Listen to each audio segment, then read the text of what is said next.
jos simbolizează de fapt o carpetă orientală făcută de pietricele, bineînțeles, simbolizează de fapt faptul că Hamburg a fost unul dintre cele mai mari porturi pentru transportul carpetelor orientale care veneau din Orient și pavează drumul către zona de cea mai mare zonă de warehouse, de depozitare, pe care ne îndreptăm chiar acum și noi.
După ce ne-am clătit ochiul și cu arhitectura filarmonicii spectaculoase din Hamburg, o construcție datând din 2015, proiectată de niște arhitecți celebri, Herzog și încă un nume pe care nu-l rețin, cred că e francez.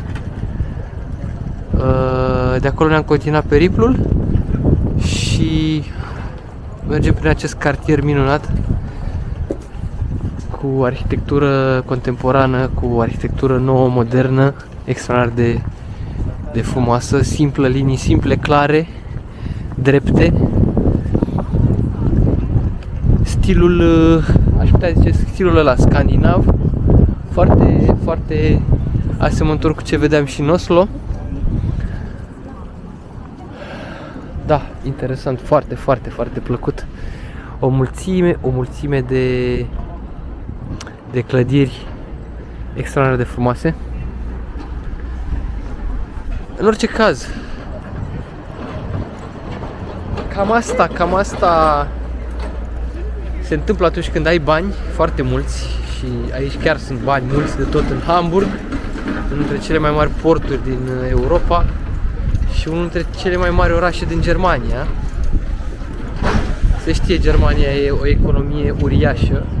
Cred că e locul 3 și cred că urmează să fie depășită de Japonia în curând. Cred, nu sunt sigur. Dar în orice caz, asta fac banii și banii puși în mișcare și banii investiți cu cap și mai ales pe niște proiecte foarte, foarte bine gândite. Ia uite în față, ce uite. Ia uite un pic la asta. Wow! Ce e asta aici? Ce e asta aici? Ce consolă! Wow! Incredibil! Incredibil! Da, și împletit noul cu vechiul de o manieră extraordinară.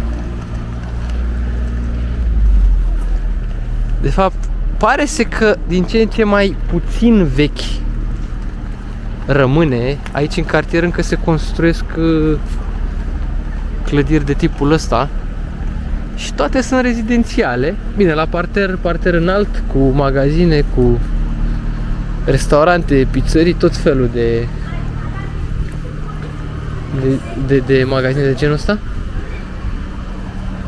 Dar avem și vechi, avem și nou. Și da, se pregătesc de Crăciun. Iată că montează decorațiunile. Dar acum cred că ieșim într-o piațetă.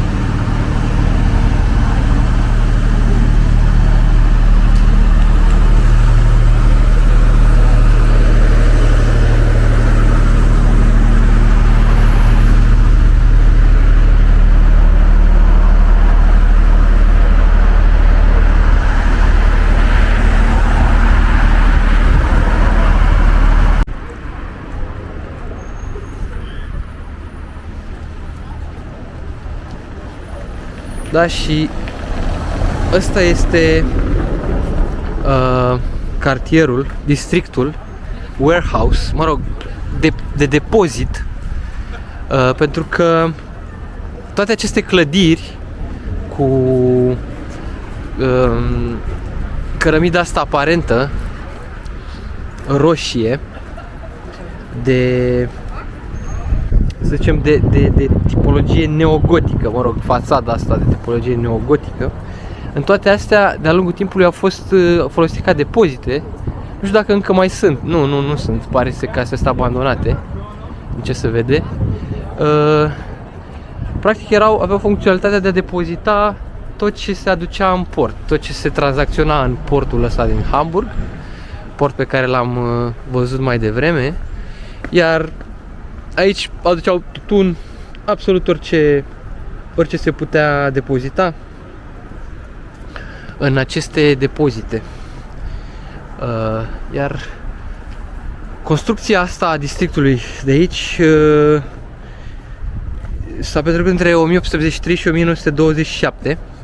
Între timp UNESCO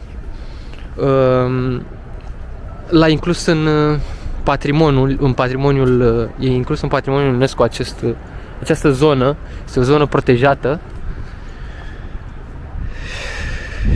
și acoperă destul de mult spațiu, 26 de hectare, 17 complexe, 17 ansambluri de clădiri. E o zonă pietonală destul de ok, nu e chiar pietonală, dar e destul de prietenoasă pentru pietoni. Foarte, foarte, foarte, foarte interesant de parcurs.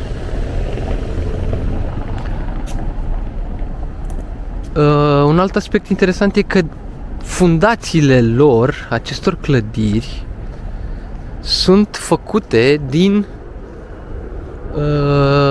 lemn din piloni de stejar.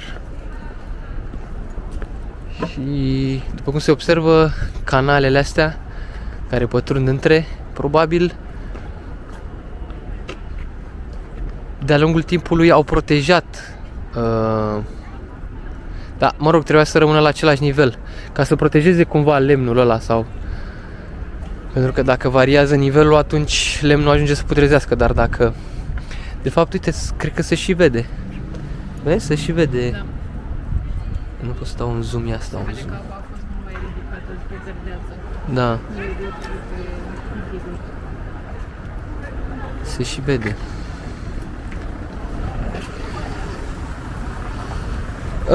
Mai dăm o tură pe aici.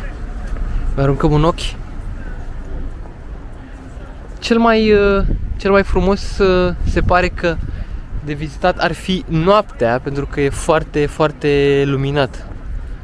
Foarte luminată zona. Acolo o terasă, aici un restaurant, cred. E foarte frumos luminată. Cred că o să ne întoarcem și pe timpul serii. Poate chiar intrăm prin refracție într-unul dintre depozitele astea să luăm și noi niște amintiri, măcar niște condimente, niște ceai, să vedem, poate încă se mai găsesc ceva reminiscențe în depozitele astea. Deși nu cred. Dar pare că unele din ele, și nu, într-adevăr așa e, și-au schimbat funcționalitatea. Vezi? Uite, astea funcționează. Doar la de acolo nu funcționa. Astea între timp au fost revitalizate pentru a fi folosite, să nu rămână doar ca niște fantome în mijlocul orașului. Iar acolo, noul oraș.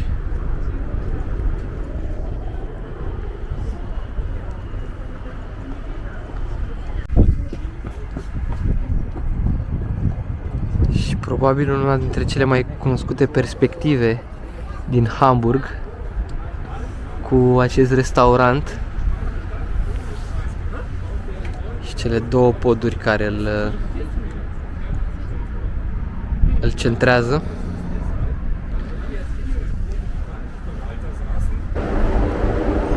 O altă clădire impresionantă, un proiect extraordinar de frumos, este această clădire chiar în fața mea, care se cheamă Chile House. Este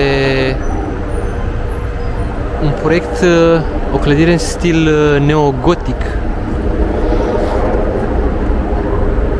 care, cu aceste cărămizi la fel aparente la exterior, practic este un exemplu perfect pentru expresionalismul, brick expressionism, cum îl denumesc englezii. Clădirea a fost construită pentru un comerciant care s-a îmbogățit făcând comerț cu Chile, cu țara Chile, de aceea și numele Chile House. Se remarcă prin faptul că ocupă peste 36.000 de metri pătrați. Are 4,8 milioane de cărămizi ce intră în construcția ei. Construită între 1922 și 1924.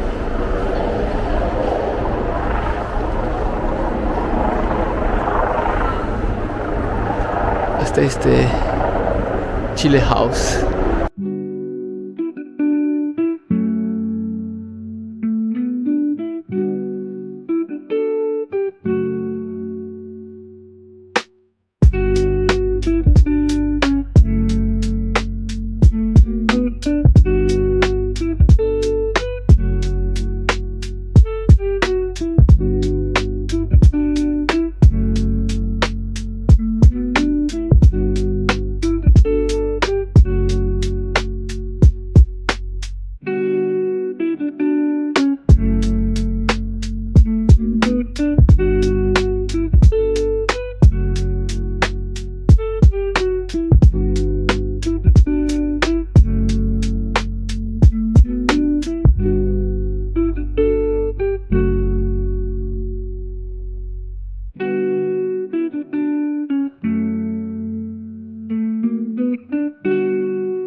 A făcut o filmare rotocol.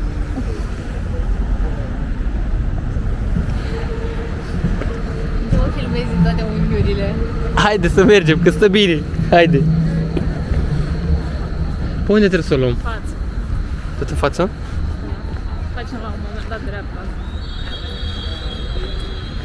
Ne-am întors pe drumul pe care am mai mers, nu vreau stres. Ne caută des. Mergem pe acest drum și în cap purtăm un fes. Gia Bless. S-a luminat și faleza portuară. S-au luminat și apartamentele de jur împrejur. Frumos, frumos, spectaculos.